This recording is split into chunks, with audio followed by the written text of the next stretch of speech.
Hey guys, and welcome to the Exerscribe webinar of Why You're Stuck in a Rut. Today we're going to go over a little bit of a background about me. We're going to go into 4 problems with your workout program right now. We're going to talk about the neural approach to fitness and what that means to you. And we're also going to go over a few common diet and training fads, such as paleo, CrossFit, P90X, etc. So, first, a little bit about me. My name's Kusha Karvandi and I'm the founder of Exerscribe. And how did I get into personal training? Well, it all kind of started about, I'd say 10 or so years ago, maybe 11 years ago. When I was in high school, I actually joined a local gym. I think it was 24 Hour Fitness by my house, and actually got a few sessions with a trainer with my membership. And I remember I did those 4 or 5 sessions and really took interest in personal training. I thought that'd be such a cool job to have in general.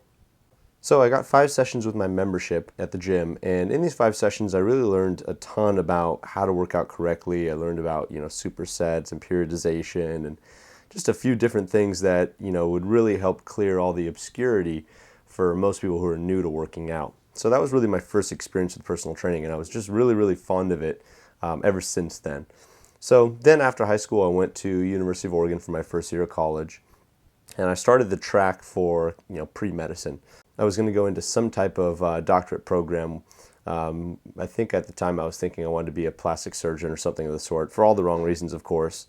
And the interesting thing was that I remember after my first year of college, my wife, who was my girlfriend back then, we decided that we were going to move to San Diego, kind of on a whim. It was really kind of a random choice that we just decided that we wanted to get to a sunnier place, and it just kind of felt like the right thing to do. It was like our manifest destiny. So we picked up, we literally within 3 months were out in San Diego. I was going to Miramar Community College while I was working part-time at a 24 Hour Fitness. And I just really started finding a passion for the fitness industry early on.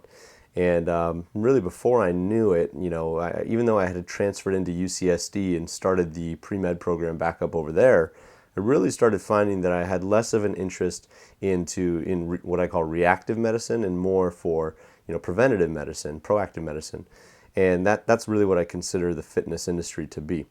So I really I got lucky kind of early on. I remember back then the 24 Hour Fitness was going through kind of a reorganization, and I had an opportunity to get promoted to a management position, and at the time I remember I was young and inexperienced. I was probably 19 at the time, and there was an older gentleman who worked as a trainer in the same club, and he threatened to quit if I got the job. So they gave it to him initially, and through some stroke of luck, he actually ended up quitting 2 weeks later, decided he wanted to go back to school. So that was my first kind of big break, my first lucky opportunity to actually get that position. They came back to me and said, do you want this position still? And I said, sure. And looking back, it was nothing really, really major. It was like a small-time fitness manager position back then. But it was really the beginning of how I really got to express myself in the fitness industry, and really the beginning of my journey.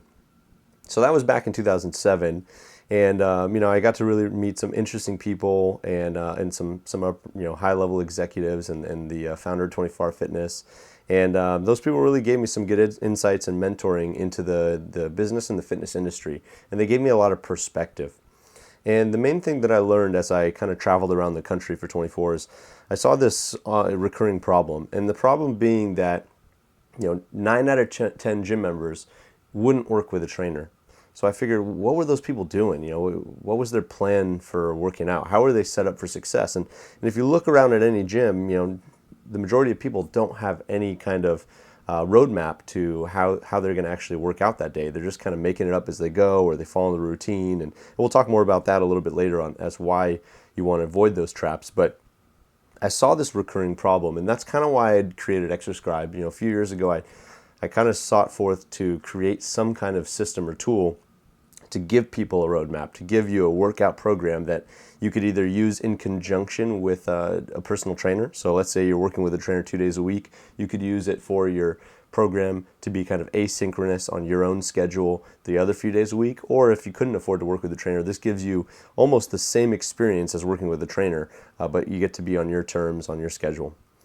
So, my real passion, what I found is over the years, over the last 7 or 8 years now, I found such a passion for personal training and really helping people through fitness, specifically more now through nutrition and coaching, because as we know, nutrition is 80% of the results, and coaching and accountability is another big facet involved with getting results as well, because a lot of people think that they can just follow any plan, but if you're not held accountable to that plan, whether it be through some kind of strategy implementation, or whether it be a third-party accountability from like a coach like myself, or from a trainer, or from a friend or family member or social network, whatever it may be, it's hard to execute and it's hard to be successful without some kind of accountability.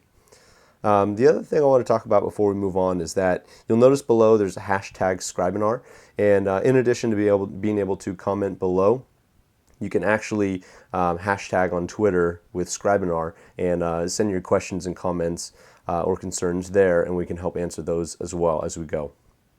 So, okay, let's start with the first problem with your workout. And the first one I want to talk about is the most common thing I see. It's steady state cardio.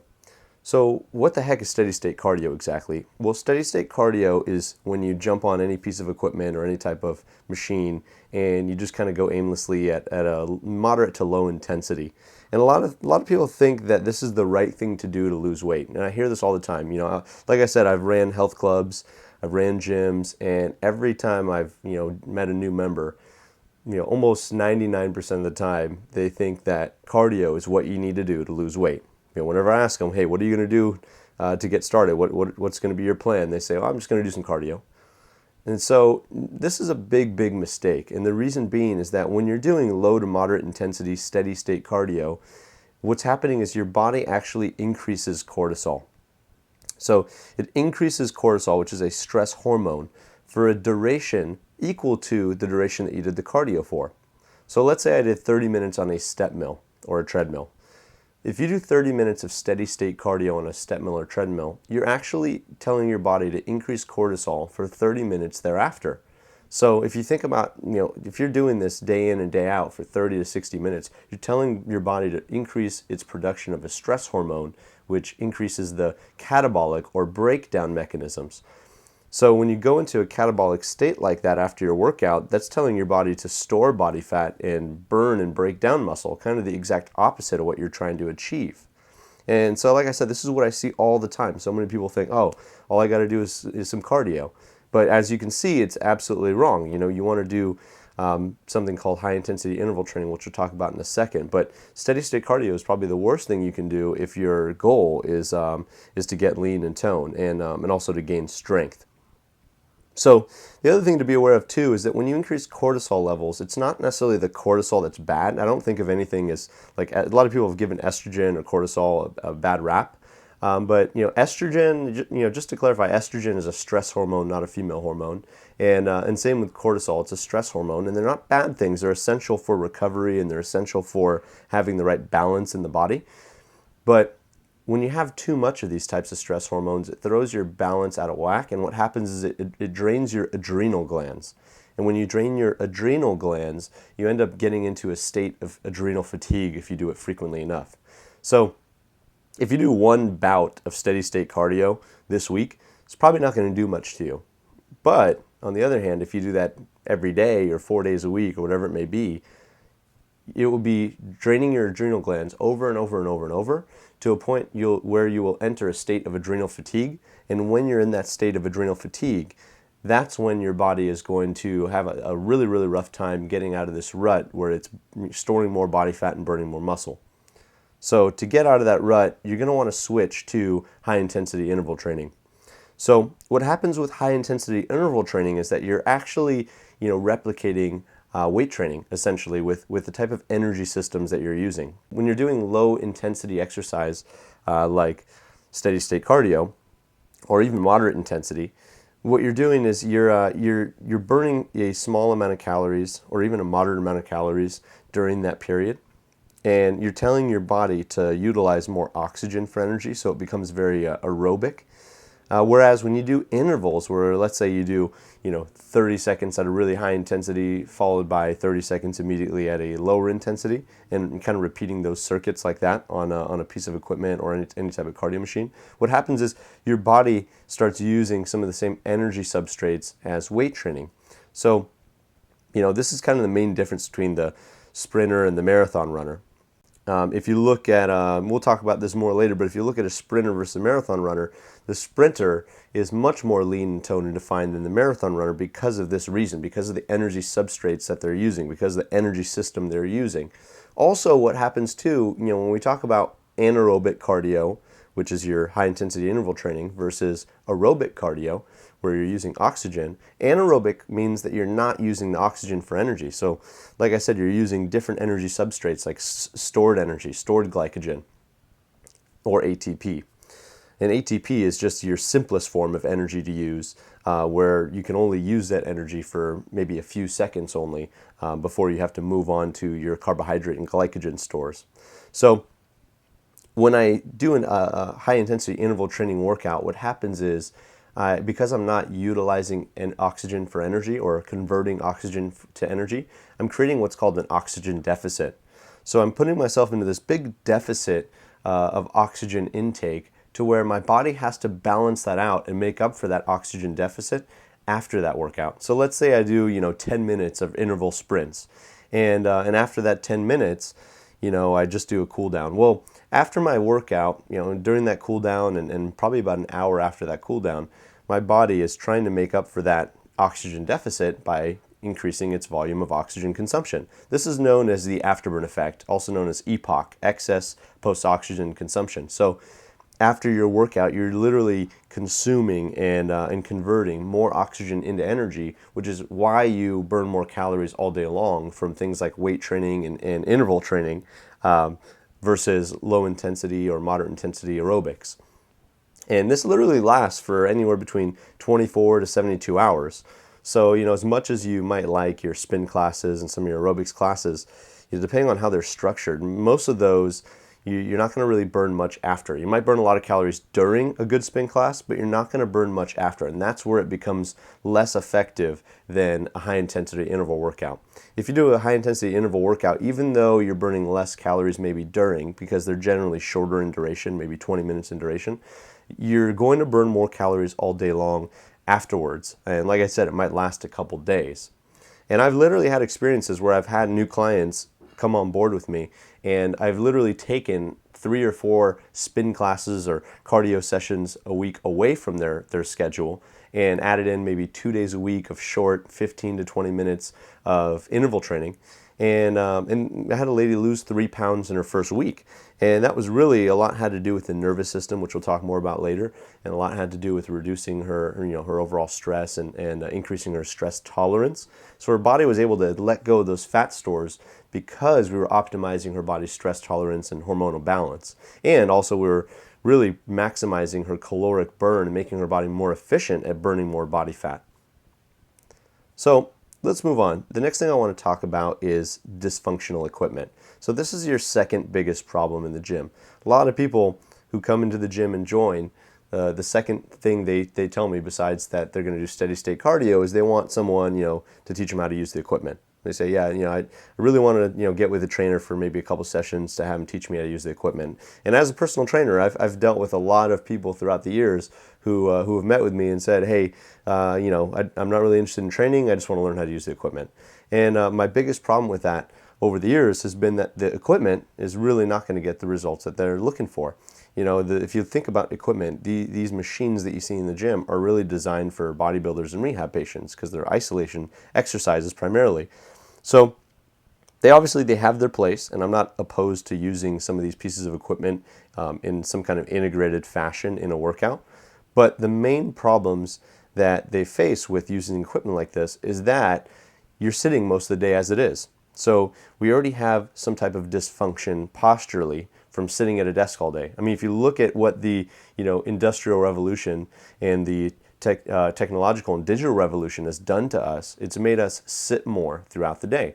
We're sitting as we're driving, we're sitting at home, we're sitting at work, we're sitting way too much. So what happens when you sit too much is, the kinetic chain, which is basically the segments throughout the entire skeletal structure, they lose their, mobility and stability. So, you're supposed to have good mobility and stability throughout this entire kinetic chain. So, for example, you should have good stability in your feet, good mobility in your ankles, good stability in the knees, good mobility in the hips, and so forth. So this travels all the way up the kinetic chain from your feet all the way up to your skull.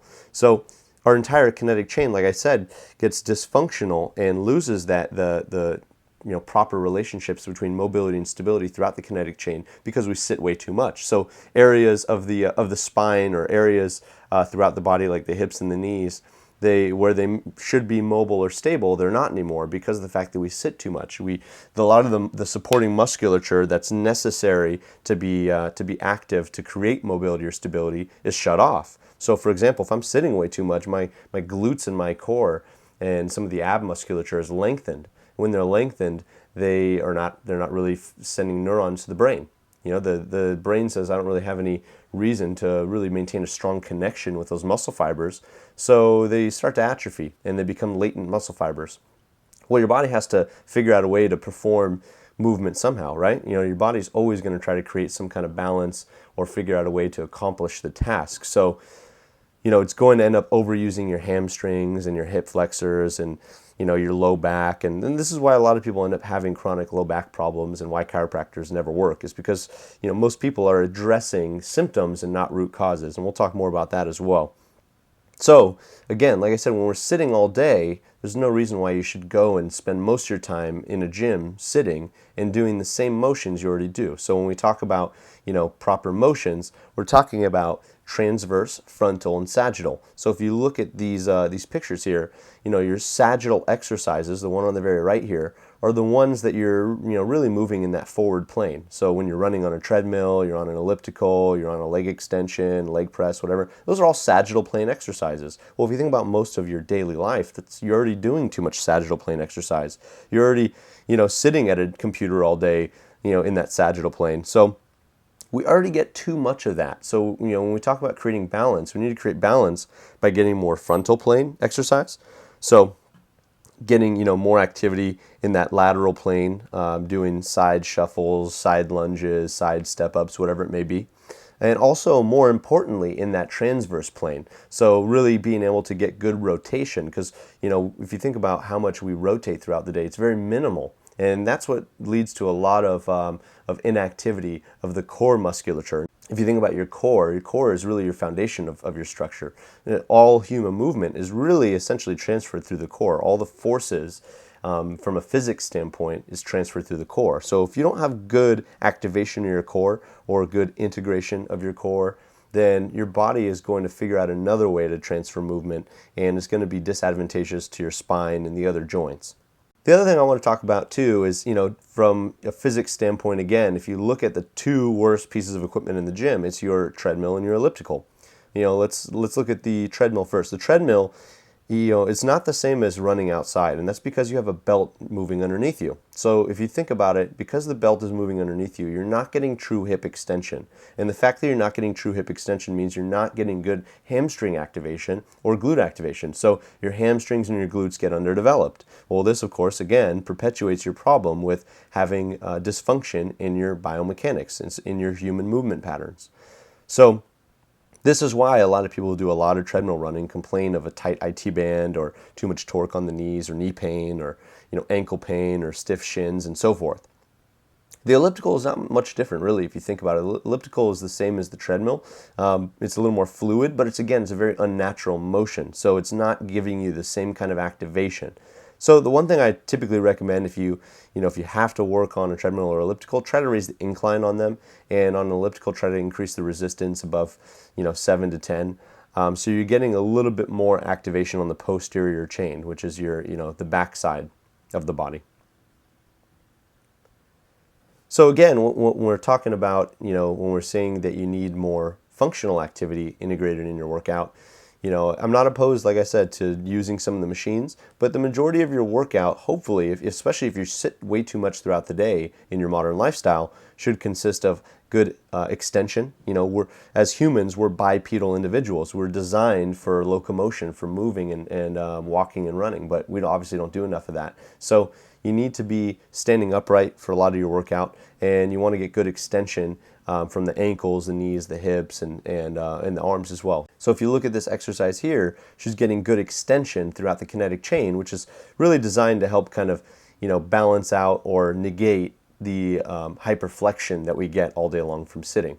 And then also, if you look at the exercise on the right, if you look at this exercise on the right here, this rotational lunge here. This rotational lunge is great because it's helping you move in different planes. So it's helping activate different muscles that you don't normally activate, and it's helping really synchronize movement with the brain as well. Because if you think about it, you have to really tell the brain when to turn certain muscles on. It's not just about telling the brain to turn muscles on. It's also a timing thing too, because remember, your core has to turn on at a certain time before other muscles. So for example, when I'm running, my core needs to turn on before I make impact and land. So there's a certain timing effect when it comes to certain exercises, and I like rotational exercises like the transverse lunge for that reason. So moving on, the next thing I want to talk about is number 3, no progression. So if you look at this photo here, it says you are here, and this is a plateau. Really, this is where a lot of people exist in their workout routine. And the reason why this happens so often is because people get stuck doing the same routine. And again, when I talk to a lot of people in the gym, they say, I just want to get into a good routine, or I'm just going to keep doing, my routine. That's my plan. Well, I tell them that's great and all, but your routine is probably the worst thing you can do, because your body doesn't like routines. Your body, it gets used to routines. So in terms of getting results and forcing your body to change, a routine is kind of the worst thing that you can, provide to your body for a workout program, because it's not providing the right stimulus. So what you want to do instead is you want to think about, a good program design that takes your body through different phases. And essentially, if you look at how your body adapts, your body really will adapt to your weight training program every 4 to 6 weeks, and probably your cardio program every 2 weeks. So you should be progressing and tweaking those program variables at least every 30 days. With Exerscribe, the app, when I created the app, I wanted to create something that not only adapted to my clients and really the general population as they used it. So it's kind of like the Pandora radio of workout apps, because it adapts to you as you use it, but also it progresses you through new phases. So every 30 days, you're taken through a new phase with the workout app, so you never have to worry or think about it. So that's why I say it's kind of like a personal trainer in your pocket, because it is giving you that same personal training experience, probably better than a lot of trainers who don't actually design a workout program and just kind of make it up as they go. And it actually progresses you without having to have that associated cost or expensive price of working with a trainer. So again, if you look at this here, this is my progressive program design. This is the way I do things. And I begin every phase with what I call movement efficiency. Movement efficiency is really the beginning phase of your program, and it's essential for anybody, whether you're new to working out or not. It's essential to really think about foundational joint mobility and stability. If you're not doing specific exercises to correct your dysfunction, which, I would say athletes probably typically have it worse than the average individual, believe it or not. But if you're not doing something to correct those things, or if you're not integrating patterns to correct your dysfunction, then you're set up for failure. Because if you're not setting up your brain to have good connections with muscle fibers and force coupling, where the muscles generate good forces together, then when you try to jump into a heavy weight training program, you're not going to be optimal. You're not going to be very strong for very long. You're going to hit a plateau very quickly. And you're also going to hit what we call your allostatic load, which is kind of your stress threshold. We'll talk about that more in a minute. And so that's going to lead to a whole cascade of stress hormones, which leads again to body fat storage and muscle loss. So movement efficiency is critical. And if you look at the body, you have 5 basic movement patterns that you have to really focus on and maintain. You have to be good at bend and lift patterns. These are patterns where you hinge at the hips well. And most people, they don't hinge at the hips well, and that's why they hurt their low backs or hurt themselves on deadlifts or squats, because they're not very good at hip hinging. So with my exercise programs, with the Exerscribe app, and with my coaching clients, what I'll do is I design a program that integrates the right mobility work and more so the right neural work that helps activate muscle groups, so that you can restore mobility at key joints, at fundamental joints like the hips, and also and really re-educate the brain on how to hip hinge and how to move. The second movement pattern that you have to be good at is single leg or unilateral patterns, also known as knee dominant patterns. So this would be like your lunges or your split squats. The third one would be your pushing. Fourth would be pulling, and then the fifth one would be your rotational exercises. You have to be good at rotation as well.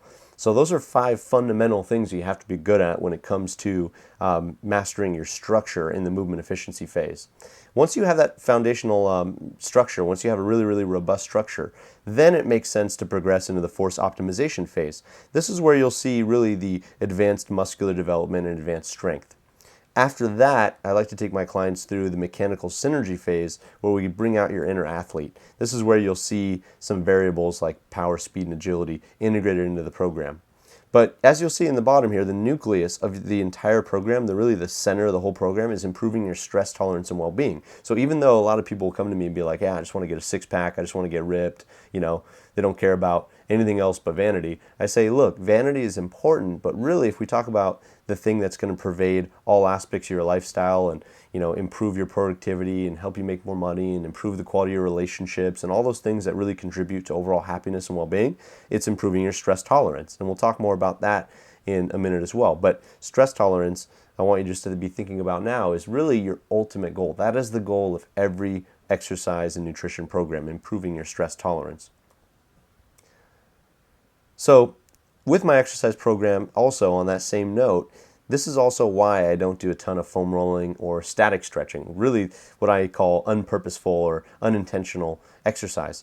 Unintentional stretching like foam rolling and static stretching, really what it does is it tells your brain to weaken its connection with some of those hypertonic or hyperactive muscle groups. So if I have tight hip flexors, hanging out in a hip flexor stretch might loosen it up temporarily, just like going to a chiropractor might temporarily help me get back into alignment, but I'm going to pop right back out of place once I leave there, because I haven't addressed the root causes. I haven't addressed my neural disconnect with the appropriate muscle fibers, nor have I really re-educated the brain on how to activate or move properly. So really, these things are really only for therapeutic purposes. So in the Exerscribe app, for example, unless somebody specifies this in the app, unless they say that they had some kind of pain and requested a corrective exercise on the spot, the app will actually give you a corrective exercise on the spot for your pain area. So when you're in the workout, for example, it'll, you can say, my low back's bothering me, and then you can select from a variety of different exercises that are kind of like what I call BioHacks, because they'll reset your nervous system very briefly and very quickly, so that you can get rid of the pain, kind of reset your structure so that you can get back to the workout without skipping a beat. So if you did specify that you had pain during the workout by using that corrective function, at the end of the workout, it will then give you a flexibility protocol, which consists of your typical static stretching and foam rolling exercises. And that's because, once you've specified you had some kind of pain, I want to enhance your experience with that workout and try to go above and beyond for you by giving you something that's therapeutic to kind of bring your nervous system back down to help you feel a little bit better. But for the most part, really, stretching and foam rolling, the only reason why people might feel better initially, just to be honest, is because you're kind of spiking your threat response. You're triggering your body's threat response to go into a startle response. You're telling your brain, wow, this is painful. So your brain goes into kind of threat mode, where it's in a defensive mode, and things a lot of the times get a little bit tighter. Even though it might loosen up a little bit, long term it could actually get a little bit tighter the next day. But in the short term, as you're doing it, let's say you're doing a hamstring stretch, for example, you might feel some pain obviously during that, but afterwards, a lot of people say, oh, I feel so much better. Well, you feel so much better because, you created a problem for yourself by spiking your startle response and triggering mechanisms in the brain that kind of pissed your brain off. And then afterwards, you took that away. So of course, you're obviously going to feel a little bit better because all you've done now is you just kind of widened the disparity between the two, between the pain and the pleasure responses. So the only reason why you noticed it was because you created a greater delta, essentially. So I want to move on and talk about allostatic load and individualization. So allostatic load is really about if you look at let's say a camel and what broke that camel's back. If you talk about the straw that broke the camel's back, that last piece of straw is really your threshold for your allostatic load. So all of us, can only tolerate so much before we really start breaking down. So, depending on your current state of stress or your stressors in your lifestyle, both postural, digestive, psychological, chemical, environmental, all those things are stressors that are going to contribute to your overall allostatic load. So again, going back to the nucleus of any training system, the focus should be on increasing your stress tolerance. If you want to get better, if you want to feel better, if you want to bring your body's natural fat burning mechanisms back and turn your body back into that natural fat burning machine it should be, you need to increase your stress tolerance and increase your allostatic load. So if you look at most workout programs, there's no individualization. Most people are just kind of following some kind of cookie cutter, template workout from a magazine or from a friend, and they're not doing what's individualized for them. Same with nutrition. Ideally in a perfect world, I'd love for everyone to work with a friend of mine who's a functional medicine doctor, where he actually has his patients will do a comprehensive blood panel analysis and look at their epigenetics. So they'll look all the way down to their epigenetic markers and say, okay, based on your specific genetics, this is really what's going to be the best type of exercise for your body, the best supplements, the best foods, and the best things to avoid for your body. So there's no more guessing with that type of comprehensive technique. But most people, like I said, they don't do that. Most people, we just kind of just take someone's word for it. And I think that's, again, like I said earlier, it's a lot of it has to do with the obscurity of the health and fitness industry. There's just so much noise, so many fad diets and exercise programs that keep popping up. It's very hard to cipher through it all. And it's very easy to just latch on to whatever kind of makes sense. It's easy if somebody, provides some kind of rational justification of why you should work out this way, like kind of CrossFit did for a lot of people, then people will just latch onto it like a cult and almost like a religion. They'll be preaching that till the end of time. So I want you to be aware of your allostatic load and individualization with your workout routine before you just go ahead and just jump into some kind of cookie cutter program. Think about what's best for you in your lifestyle right now. And if you look at the biological markers of this, let's say you wanted to, actually assess and check and see, have I reached my threshold? Am I in a state of maybe adrenal fatigue, or in a state where I've kind of maxed out my allostatic load with my cardio routine or with my weight training routine? Well, look at your systolic and diastolic blood pressure. I mean, it should be around 120/80, but if it's 140/90, that's a good indicator that, you've kind of reached your allostatic load. Also, look at your waist to hip ratio. If you have a great disparity between your waist to your hips, then that's another response that's usually associated with a maxed out allostatic load. HDL cholesterol will usually be pretty low. That'll be below baseline. Your total cholesterol to your HDL ratio will be off. Your urinary cortisol, epinephrine, and norepinephrine levels will be thrown off again, because it has to do with your stress hormones and your adrenal response. And then also your DHEA levels. And this is really very common in men as well as women, but more so in men. If you're suppressing your DHEA, you're going to probably feel suppressed testosterone levels as well when you overtrain. So the next thing I want to talk about is the neural approach. It's really important to kind of change the way that you think about how the body works and what systems that you need to be training. Because a lot of people, trainers today, they still focus primarily on one system, and that's known as the proprioceptive system. But your brain, if you think of your brain like a GPS, the GPS is always trying to do what? It's always trying to create a clear map of where you are relative to space. It's always trying to create a very, very clear map. And it has to use 3 satellite systems to do that. It uses your vision system, so your eyes, and the input from those eyes. It uses your vestibular system, so your inner ear, and it also uses your proprioceptive system. So your proprioceptive system is like your muscles and your joints and so forth. So if we think about what most people train, most trainers and most physical therapists and most even gym goers, they're really only focusing on one system. They're only thinking about the proprioceptive system. Nobody's really thinking about the vision or the vestibular system, even though the hierarchy is really vision first, vestibular second, and then proprioceptive third. So it's really in that order that the brain gets information. Well, what happens when the brain doesn't get the necessary information that it needs? You know, let's say from sitting and staring at your phone or computer all day. Well, if you're not getting good stimulus or activity for your eyes or your inner ear, just like your muscles, what happens is your brain creates a blurry map of where you are relative to space. And a blurry map manifests itself as pain, tightness, decreased strength, and then disoptimized fat metabolism. So that means that you're going to have blunted fat metabolism from that as well, because it changes your blood chemistry. So you need to be thinking about, how could I, train my eyes? Well, one thing you can do, something that's really simple, is just really, be conscious of your peripheral as you're moving during a workout. So if you're doing lunges or whatever it may be, just being conscious and aware of your peripheral, they call that peripheral awareness. That can make a big, big difference for the brain in itself. There's other things I have my clients do, specifically with my VIP coaching clients.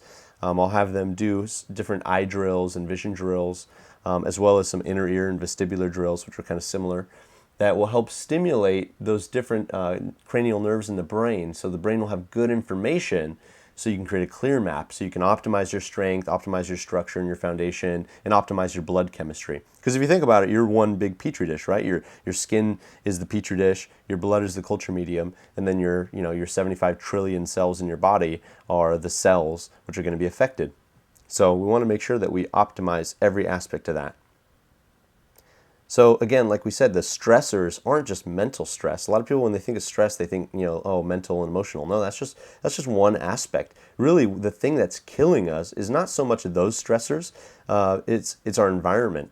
If you think about, like I said before, that analogy of the petri dish, your thoughts are one mechanism that do impact your blood chemistry. So mental stress definitely will alter your blood chemistry, and they also will, turn on or turn off certain genes in your DNA, which could lead to, increased or decreased fat metabolism or increased or decreased cancer. But the other things as well are the things in your environment, like, the things you eat, your digestive stressors. If your gut flora, which is the proper bacteria that you need to have in your gut, if the gut flora isn't healthy, then your immune system will be thrown off. 70% of your immune system lives in your gut. A lot of people think, it's my white blood cells, my T cells. No, those are emergency response systems. Your immune system is your gut flora in the intestines. So you need to take care of your gut. And again, if in a perfect world, I would tell everybody, go to this functional medicine doctor. You can email me at kusha@exerscribe.com if you're interested. I can point you in the right direction. Get your blood work done.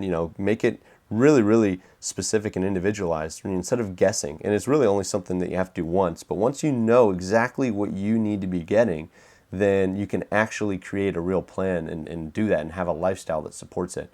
But if you're eating the wrong things, like processed foods, and if you're not getting enough greens in your diet, and if you're not getting good water intake or the right proteins or animal fats and good animal products in your diet, then chances are that you're going to be nutrient deficient, which is going to create a lot of problems in your digestive system, which is in turn going to create a lot of stressors and other issues like heart disease, high cholesterol that oxidizes, and other issues that could lead to cancer and so forth. A lot of disease.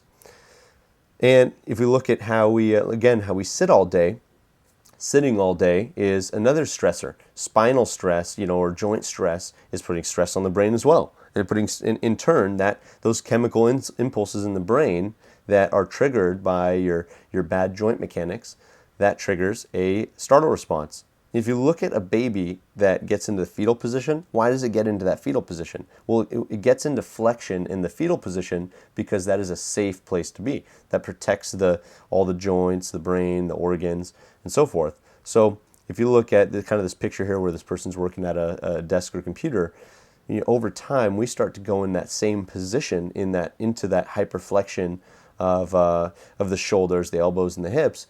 Because we're putting a lot of stress on the brain and the body. And the brain says, got to go into startle response, and it raises its threat levels. And so all it does is supports that mechanism of having more tightness in the hips and in the shoulders and in the spine. So again, we have to be aware of, if I'm going to train the body properly, especially if we're going to train the proprioceptive system properly, you need to have a plan of what's my workout program going to look like. Am I just going to hop on a piece of cardio? Am I going to do an arbitrary, class or routine that's choreographed, or am I going to create an actual program that's best for my body type that not only is the right intensity, but also takes me into different planes of movement, challenges, and stimulates different muscle groups that have been latent and inactive, and also allows the brain to be successful. Because that's another thing that a lot of people don't think about, is that when you do an exercise and the brain feels like it failed, it just increases that startle response. So it just makes things even tighter and even worse. And that's why sometimes when you stretch or foam roll and those types of things, you'll see that you'll get tighter and whatnot, because the brain doesn't like that. The brain likes to be successful. So doing something of the right intensity or of the right level is always a smart thing to do, because when you progress too quickly, too fast, the brain's immediately going to feel like it lost, in a sense, which is going to lead to more dysfunction. The other thing I want to talk about is your nervous system. A lot of people think about the nervous system as really just the brain, but I like to think of it not so much as a central nervous system, but more of an extended nervous system. I like to think of how your body works with information as your brain, your gut, and your skin. Those are the three real main things, besides obviously the muscles and joints, that your body gets information from. So your body is getting all kinds of sensory input and motor input from your gut, from your skin, which is kind of essentially the barrier between you and the outside world, and your muscles and your joints and all those receptors within there. It's gathering all this information to know essentially where you're at. And your brain is always calculating, worst case scenarios. It's always calculating. When you're walking across the street, it's always calculating, what's going to be the worst case scenario, and what's kind of my backup plan or exit plan. So your brain's always, you don't even realize it. And when we look at the subconscious mind versus the conscious mind, the subconscious mind, which is really the back and lower half of the brain, this is the older, more ancient part of the brain. And this part of the brain literally processes 41 million bits of data per second. So it's processing so much stuff in the background that you don't even realize. You're more, I'd say the newer part of the brain, the more mature and newer part of the brain that we've kind of evolved into, the front half, is really the conscious mind. And the conscious mind only processes about 41 bits of data per second. So a stark contrast between the two, right? 41 bits of data per second versus 41 million bits of data. And this is why, I talk about this a lot. I won't get into it too much here, but this is why mindset and your thoughts and all those things are so important to the success of your health and happiness in your program. Because if you have a lot of, negative thoughts or negative thinking, that whether you're aware of them or not, a lot of that might even just be from your childhood or whatever it may be. But if you have a lot of negative thoughts going on in the background of, self-limiting beliefs, those things are really going to create, a lot of dysfunction in the body, on your immune system, on your gut health, on your blood chemistry. And remember, every thought is an electrical impulse. That electrical impulse triggers a cascade of chemical reactions in the blood, which is then going to, change the way that your organs function or that your muscles move and so forth. So, for example, if I'm in a really, really stressed out state, and my mental state is not really in a good state, then my ability to generate force or strength is going to be very poor. Because those thought impulses, those electrical impulses in the brain, are going to be impeded as they travel to create the chemical reactions and then the mechanical reactions for the body to generate force and strength. So all of those things are really, really connected in this kind of this interneural network. So it's just something I just wanted to point out. I wanted you to really, create some perspective on for yourself. So I want to talk about some common fads. We're not going to go too deep into this right now. I want to kind of save that for another webinar, but I want to talk a little bit about paleo. I'm not really so against the concept of paleo, and you'll see why in a second, but things like paleo and a lot of these diet fads, my problem with them is that they give you the promise and the hope. They're selling hope, essentially, as most common fad diets and training programs do. And again, like I talked about before, there's no one size fits all. That's my biggest problem with cookie cutter programs, is that they're trying to profiteer and persuade you to buy their systems or their books with the hope that it's going to be a one size fits all, one and done program. But it's not that simple. There needs to be some type of adaptiveness or individualization, and that's why with Exerscribe, I call it adaptive fitness, or Nutriscribe, the book, is called adaptive nutrition, because I want to make sure that you have strategies to adapt this to you and your body type. Adapting your workout program to you and adapting your nutrition plan to you, because that's what's really going to help not only see results in the short term to keep you motivated, but also maintain those results in the long term. So, again, if you look at paleo compared to the traditional food pyramid, as you can see here, which is influenced by cereal manufacturers and really the kind of the dark, evil, big bad food industry, most people do still eat most of their diets from breads, pastas, and starches. Those things, it's not really gluten that's the problem. I mean, again, we're not going to get too much into that right now. It's more so that people are just getting too much of these processed carbs and processed foods and not just eating real food. If you look at the paleo food pyramid, what they've done now is inverted that. Now they're saying, okay, you just need to get more proteins and natural fats and fruits and vegetables and really, really limit your grains and starches. I think that's great. I mean, the whole philosophy behind it, no problem, sure. But again, when you look at the specifics of that one diet and you think, okay, this makes perfect sense, we need to eat like the Paleolithic people, it's absolutely false. For example, in paleo, they say that you shouldn't have dairy because, in nature, no animal drinks another animal's milk. And that's absolutely not true. There's actually proven evidence that there's actually other animals that would steal the elephant's milk and drink the elephant's milk. And there's proof that, people back then, 10,000 years ago were drinking cow's milk even back then. So there's the problem is that drinking pasteurized or homogenized milk, which is cooked and processed, is completely different than drinking raw organic dairy. All the enzymes and fat-soluble vitamins and minerals and cofactors that your body needs and could actually be a good superfood for your body have been really, taken away and cooked away in the pasteurization process. So it's more the food industry to blame. It's not so much, these specific foods that are the problem. It's really the processing. Again, if we look at whole foods, you need to be eating just real food. And my other big problem is, the idea of just eating things raw and not cooked. If you look at at the vegetables, for example, a lot of the greens will have oxalates, which can actually slow down your thyroid function and actually acts as an anti-nutrient and blocks the absorption of other vitamins and minerals. But if you steam that same green, it gets rid of that issue. And same thing with with a lot of nuts and grains. They say, oh no, this shouldn't have any grains. Well, first of all, there's evidence that there's tools used by Paleolithic people back then that they had evidence of either grains in the teeth fossils, or in the fossils of their teeth back then, and also in their tools. There was evidence that they were using tools to to break down the grains and to cook them or to break them down, refine them, and eat them. But if you look at that again, there are phytates, which are anti-nutrients that are present in grains that if you just soak them, or soak your different grains, seeds or nuts, those phytates will be taken away. So you don't have to really worry about a lot of those issues if they're prepared correctly. But they don't really mention that in paleo, and that's kind of the downfall of that.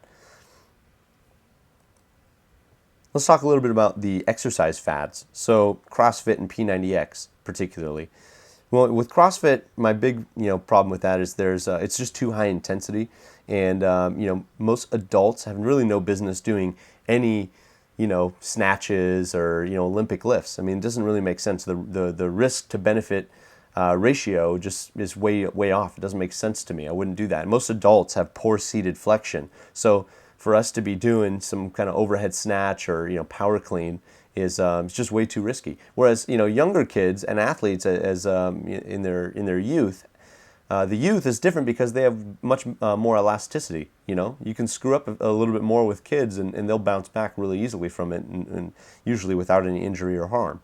So that's my big problem with that. In addition to that, CrossFit again is way too sagittal, not enough transverse movement, and it's just way too high intensity all the time. So it's stimulating what's called your sympathetic, your fight or flight nervous system way too much. So you're thrown way out of balance. If you're doing, I know people that are doing CrossFit 5 days a week, 6 days a week. When you're training at 110% intensity that often, you're going to throw your sympathetic, which is your fight or flight, and your parasympathetic, which is your rest and digest. You're going to throw that way out of balance.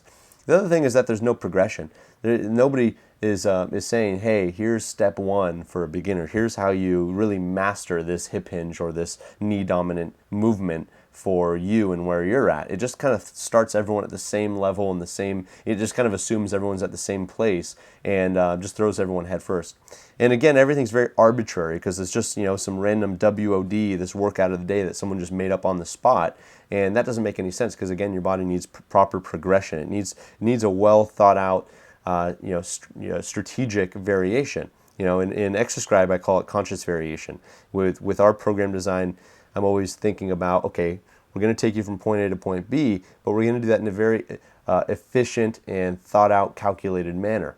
We're going to look at all the different functional movement patterns, and we're going to make sure to integrate all of the movement efficiency first, then progress you into the force optimization and then mechanical synergy. Whereas CrossFit just throws you right into the power stuff, right into the heavy, high intensity strength stuff, and that just doesn't make sense because that's setting you up for injury. And ask anybody who's been doing CrossFit for 3 to 6 months, they've most likely by that point already canceled their CrossFit membership because they've already injured themselves or torn something. And P90X, kind of the same thing. P90X, again, there's really no progression there. It's just the same cookie cutter program that you watch the same DVDs over and over for 90 days. So it's good in theory because it's getting you off the couch. So if you're doing nothing, I guess you could say it's better than nothing, but it's not a long-term solution because remember, exercise and health and fitness and nutrition are a lifelong thing. That's a lifelong journey. That's something you should be doing forever, not just for the next 90 days. If you're using it as a catalyst to spike your fat loss, I could kind of see that. But again, remember your body really adapts every 30 days. It's not really the most efficient path to success because of the fact that your body adapts every month. So that's why, like I said, with the Exerscribe app, I specifically designed it so that your body would get a new program every month rather than every 3 months. So, what's the opportunity? Well, I want to talk a little bit about the Lean Living Coaching Program and what I offer with that. And with what I've been trying to do, obviously, is with Exerscribe, I kind of created this whole system a few years ago to be able to reach more people. I used to obviously train a bunch of people one-on-one, and I found that was just so inefficient with what we could do to really help people and change their lives. So we created all these different systems and products to be able to reach everybody and help more people. Reach obviously thousands of people with a webinar or a coaching program or a book versus trying to tell one person one-on-one. So that being said, you really have 3 options to choose from. You could get your basic diet plan with Nutriscribe the book. With Nutriscribe the book, it's only $27. Gives you a 28-day meal plan with shopping lists. Gives you other tools and resources and strategies and checklists for success. And it also gives over 60 gluten-free organic recipes with images and photos that we've taken for each. If you're looking for a workout plan or workout progression for $247 a month, we'll design you a custom workout progression with photos, videos, descriptions, the whole 9 yards. This workout program changes every 30 days. So this is a fully custom workout progression. This is literally you and me getting, on Skype or getting on a, video chat and talking about your goals, going through our, comprehensive assessment process to find out really what your body needs and changing that at least every 30 days. If you're looking for something that's not quite as customized, but still intuitive, I would highly recommend the Exerscribe app. Right now, we're doing that for $2.99 a month or $29.99 per year. And it's available in the iPhone App Store, so you can check that out. Exerscribe is the name of the app. And you can get literally a personal trainer in your pocket. It includes live chat and everything. I mean, I think that's really the best opportunity there is for a workout plan in the gym. If you're looking for some more comprehensive coaching, then I would really highly suggest our VIP coaching program. We do interview people for it because there's only limited availability. It does take up a lot of my time to do the VIP coaching program. In the VIP coaching program, I take on a few clients every 90 days, and it's $9.97 a month. And it's really designed to give you a fully custom diet and workout plan. So this is something where I'm going to segment kind of a 50 to 60 page assessment protocol where I analyze every aspect of your diet, your workout, and your lifestyle, as well as your measurements and some of the other metrics. And when we drip that out over the course of 90 days, and I'll design you a custom program and lifestyle strategy as well for you to be successful. Because again, without the right strategies that are specific to your lifestyle, such as doing kind of a kitchen makeover or social support questionnaire, it's hard to really gauge how you're going to be successful, because you would just be guessing at that point. In that VIP coaching, I do weekly calls via Skype and daily 24/7 accountability. So that's where I'll be available via email, live chat, as well as assigning specific tasks and monitoring those tasks online every day. So those three opportunities right there, I highly recommend doing, at least at the very minimum, just getting a diet plan with Nutriscribe, the book.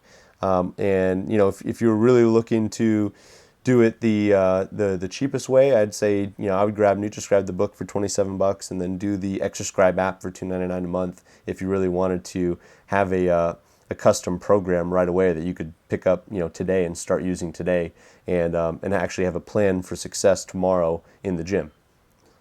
So that being said, let's go ahead and get into some Q&A. Okay, so it looks like here the first question I see is how long does the coaching program last? Okay, so with the VIP coaching program, it's monthly, so it's ongoing.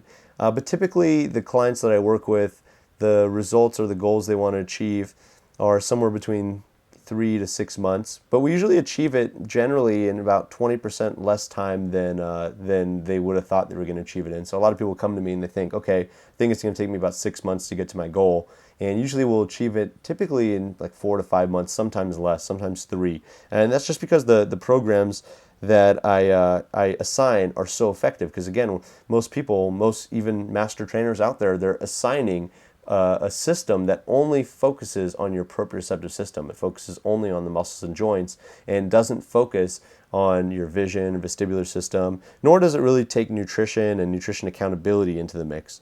So because we hit every base and cover every base, the program is really, really effective. So generally, it's going to take probably 20% less than you think. Question number 2 here is how does Exerscribe the app work, and who's it best for? Okay, well, Exerscribe the app is basically, it's kind of, I designed it to be kind of like training with me, because like I said, I wanted to try to reach more people and try to replicate what it would be like to train with me, and try to get my system and embody those qualities in the technology. So I kind of did it like that. And the way it works is essentially when you go in, it's pretty simple. You just tell the app what your fitness level is, what your goals are, and how many days a week you prefer to work out, and it'll literally craft a custom workout program for you on the spot. And every workout has a warm-up protocol, which is again designed to get you rotating more, get you standing up more on 2 feet, and designed to get you to restore a lot of those functional movement patterns. And the workouts and the cool downs are also designed to get you, to help you, obviously get you lean and tone and stronger, but also again to help you restore function and maintain the right mobility and stability throughout the kinetic chain. At the end of every workout, you actually can also increase the customization by saying needs more. You press this button that says needs more, and you can literally choose different muscle groups that you want to target more that day. So let's say you did a leg workout and you wanted to do even more glutes. You can specify that after your workout in the Exerscribe app, and you can either add more glute specific exercises or you can swap some stuff out if you don't necessarily want to make that workout any longer. So it is very, very robust and sophisticated. Again, like I said, you can not only get a progression, basically a more challenging exercise for each exercise in the workout. You can get a regression if you need to. You can get an alternate if a piece of equipment is taken, and you can also hit the corrective button, specify what area you have pain in, and get a corrective exercise on the spot that'll reset your nervous system, kind of recalibrate your body, and get rid of that pain and take you back to your workout. So, like I said, very, very sophisticated, very robust. Okay, so I have time to take one more question since we've already gone a little bit over an hour here. The last question here looks like is, how many days per week should I be working out? Well, the sweet spot for working out, I would say, if we were going to try to generalize, which I hate to do, but in this case, if we try to generalize, I'd say 5 days per week is really the sweet spot. Now, that doesn't mean that you need to be working out for 2 hours a day, 5 days a week. I've actually even had, believe it or not, clients come to me who are doing 2-hour workouts a day, like an hour of cardio in the morning and an hour of weight training in the afternoon, and totally overtraining and doing everything wrong. But your workouts should really be about 50 minutes, 40 to 50 minutes max, and once per day. There's really no need to do 2 a days. There's only certain populations that should be doing that. For the 99.9% of people who want to get lean and tone and even gain a little strength, one workout 5 days per week in a really focused 40 to 50 minutes is going to be the most effective from a hormonal standpoint and from a structural standpoint. All right, so thank you guys. Thanks again for joining me on the Exerscribe webinar today. And feel free, if you have any other questions, just email me at kusha@exerscribe.com. That's KUSHA @exerscribe.com anytime, and I'll get back to you usually within 24 hours. Thanks again.